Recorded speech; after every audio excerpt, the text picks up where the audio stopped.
ముందుగా మనము కందిపప్పును ఒక 3 విజులు కానీ 4 విజులు కానీ ఉడికించుకొని ఈ విధంగా మంచిగా పప్పు గుత్తితోటి మెత్తగా అయ్యేలాగా మంచిగా కలుపుకోవాలండి.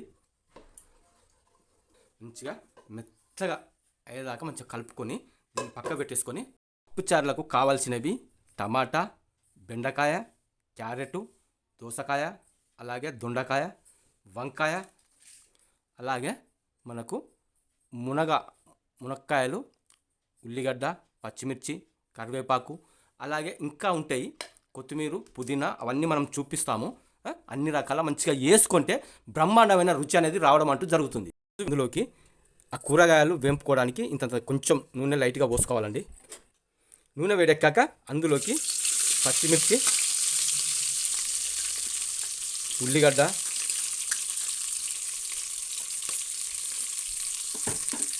వేసుకొని అది మంచిగా కలుపుకోవాలండి. ఉల్లిగడ్డలు వేగడానికి కాస్తంత ఉప్పు వేసుకోవాలి. ఉప్పు వేసుకుంటే తొందరగా వేగడం అంటూ జరుగుతుంది. అలాగే అందులోకి మునక్కాయలు కూడా వేసుకొని మంచిగా గోలించుకోవాలి మెత్తగా అయ్యేదాకా. చాలా మెత్తగా అవసరం లేదు, కాస్త గోలితే సరిపోతుంది. అవి గోలాలంటే కాస్త మూత పెట్టుకొని హాఫ్ మినిట్ ఉడికించుకోవాలి. ఇప్పుడు వెంటనే మనము అందులోకి క్యారెట్,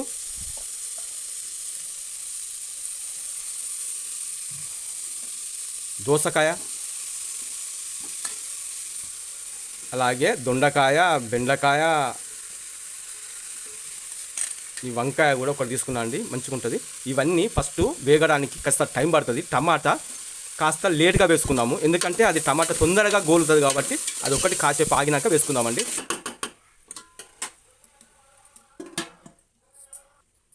ఇప్పుడు ఇవి గోలుతాయి. ఇప్పుడు మనము ఈ టమాటా వేసుకుంటే అన్నీ సరిసమానంగా వేగుతాయండి. టమాటా వేసుకొని సరే అన్నీ మళ్ళీ కింద పైన అన్నీ కలుపుకొని ఇంకా కాసేపు వేపుకుంటే అన్నీ సరిసమానంగా వేగడం అంటూ జరుగుతుంది. కందిపప్పు ఏ విధంగా చేసుకోవాలనో ఆ విధంగా చేసుకుంటే బ్రహ్మాండంగా ఉంటుందండి. ఇప్పుడు ఉడికినాయి కదా, ఇవి మనము పక్క పెట్టుకొని పక్క పెట్టు ఆ కందిపప్పు అందుకో, కందిపప్పు ఇక్కడ పెట్టు.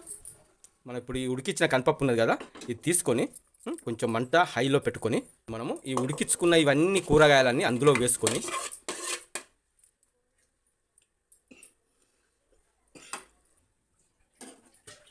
ఇది మంచిగా అన్నీ కలిసే విధంగా మనము మంచి పద్ధతిలో పప్పుచారు చేసుకుందాము.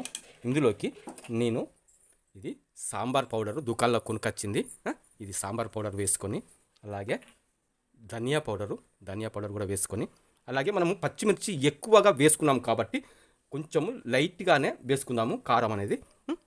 అందులోకి మళ్ళీ మనము కొంచెము ఉల్లిగడ్డలు వేసేటప్పుడు కాస్త ఉప్పు వేసాం కదా, ఈ ఉప్పు ఖచ్చితంగా ఉప్పు పడుతుంది కాబట్టి ఉప్పు వేస్తున్నాను. ఇందులోకి పుదీనా వేసుకుంటే బాగుంటుందండి. ఇవన్నీ వేసుకొని ఒక్కసారి మనము ఈ విధంగా కలుపుకొని ఈ ముక్కలకు మంచిగా ఇవన్నీ పడతాయండి. ఒక్క నిమిషం పాటు మాత్రమే మనము ఉంచుకుందాము. ఇప్పుడు ముక్కలకు ఈ ఉప్పు కారం అనేది అంతా పట్టినట్టండి. ఈ విధంగా కాసేపు ఉంచుకున్న తర్వాత మనం చింతపులుసు యాడ్ చేసుకుందాం. ఇందులోకి నేను ఒక్క పిరికెడు తీసుకున్నా అండి, చింతపండు తీసుకొని ఈ విధంగా మంచిగా చేసుకున్నాను. ఇప్పుడు మనము ఇందులోకి వాటర్ కూడా యాడ్ చేద్దాము. మనము సరిపోను వాటర్ పోసుకోవాలండి. సరిపోను పోసుకుంటేనే అప్పుడు మనకు ఈ పులుపు అనేది తాకకుండా బ్రహ్మాండంగా ఉంటుంది. ఈ మాత్రం సరిపోతుంది. ఈ విధంగా పోసుకొని ఇందులోకి మనము ఈ కరివేపాకును కాస్తన్ని పోపుకు వేరేసుకుందాము. ఇవి వేరే ఉడికేటప్పుడు వేసుకుంటే కూడా దాని స్మెల్ అనేది బ్రహ్మాండంగా ఉంటుంది. ఇగో ఈ కొత్తిమీర కూడా కాస్తంత ఈ విధంగా వేసుకొని ఒక్కసారి కలబెట్టుకొని అద్భుతమైన కందిపప్పు పప్పు చారు ఏ విధంగా చేసుకోవాలో మీకు చూపిస్తున్నాను. ఈ విధంగా చేసుకొని నేను చెప్పిన విధంగా చేసుకోండి, అద్భుతంగా ఉంటుంది. ఇప్పుడు మనము మూత పెట్టుకొని ఇది మరిగేదాకా ఉంచుకుందాం. ఒక్కసారి మనం చూద్దాము ఎంతవరకు మరిగిందనేది. చూసారా, ఈ విధంగా మరుగుతుంది చూసారా. ఇంకా ఎంత మరిగితే అంత టేస్ట్ అనేది వస్తుందండి. పప్పుచారు పొంగుతుంది కాబట్టి ఈ విధంగా కాస్త మూత ఈ విధంగా పెట్టుకొని ఇంకా కాసేపు మరిగించుకోండి. విధంగా మరిగాక మరిగింది చూసారా, మంచిగా బ్రహ్మాండంగా అద్భుతంగా మరగడం అంటే జరిగింది. ఒకసారి మనము మంట చిన్నగా పెట్టుకొని ఇది మనము ఇలా పక్కకు పెట్టుకొని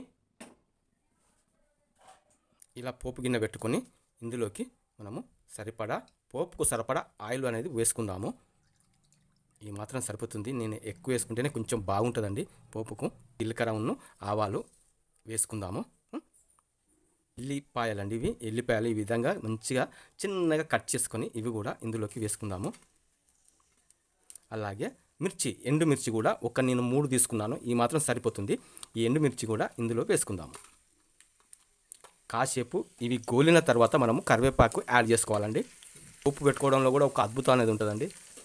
కరివేపాకును వేసుకుందాము. కరివేపాకు వేసేటప్పుడు కొంచెం జాగ్రత్త, ఎందుకంటే టపటపటపటపా అంటుంది, టపటపటపటపా అంటుంది. మనం కూర చేయడం ఒక ఎత్తు అయితే దాంట్లో పోపు పెట్టుకోవడం చాలా అద్భుతం. తర్వాత ఇందులోకి ఈ పసుపు అనేది తీసుకుందాము. పసుపు నేను ఒక 1/2 టీ స్పూన్ తీసుకున్నానండి. పప్పుచారులకు కదా 1/2 టీ స్పూన్ అయితే సరిపోతుంది. ఇది కూడా ఈ విధంగా కలుపుకొని ఇప్పుడు మనం ఆఖరికి ఇంగువ అండి. ఇంగువ వేస్తే పప్పుచారులో చాలా బాగుంటుంది, హెల్దీగా ఉంటుంది, చాలా మంచిది అన్నట్టు. ఏదైనా కడుపులో ఏది ఉన్నా కానీ తీసేస్తుంది. ఇంగువ అనేది వాడాలి ఖచ్చితంగా. ఇప్పుడు ప్రస్తుతం ఎవరు వాడతలేరు అనేది కూడా కాదు, తెలిసిన వాళ్ళు ఖచ్చితంగా ఇంగువను వాడతారు. ఈ ఇంగువను ఇందులో వేసుకొని ఒక్కసారి ఈ విధంగా కలుపుకొని ఎంత బాగా మంచిగా ఎంత బాగా స్మెల్ వస్తుంది చూసారా. తొందరపడి చేయకుండా నిమ్మలంగా చేస్తే మంచిగా పోపు అనేది రావడం జరుగుతుంది. ఇప్పుడు మనము ఈ పోపు ఈ విధంగా పక్కకు పెట్టుకొని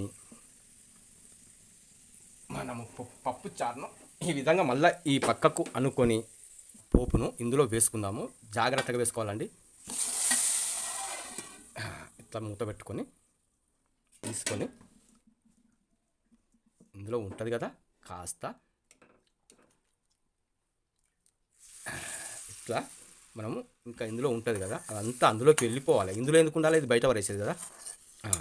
రైట్, ఈ విధంగా చేసుకొని మరి కాసేపు 1-2 నిమిషాలు మరిగించుకోవాలి. అప్పుడు చాలా అద్భుతంగా ఉంటుంది. ఎంత బాగా అంటే అంత బాగా అద్భుతంగా ఉంటుందండి. ఇంకేమైనా తక్కువ ఎక్కువలు ఉన్నాయా అనేది ఇప్పుడే చూసుకుందామండి. చూసుకుంటేనే దాని విషయం ఏందనేది తెలుస్తుంది. పులుపు ఉన్నదా లేకపోతే ఉప్పు తక్కువ ఉన్నదా అనేది ఇప్పుడే చూసుకోవాలి.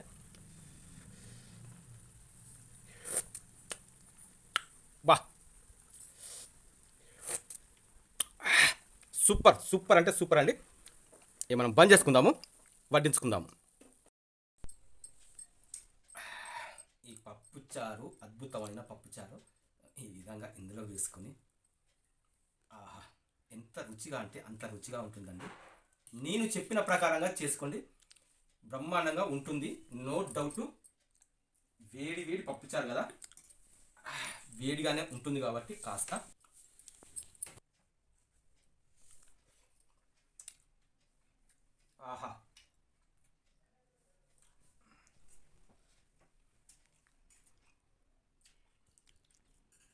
ఎట్లకండి నేను చెప్పే ప్రకారంగా ఈ విధంగా చేసుకొని చూడండి, చాలా అద్భుతంగా ఉంటుంది.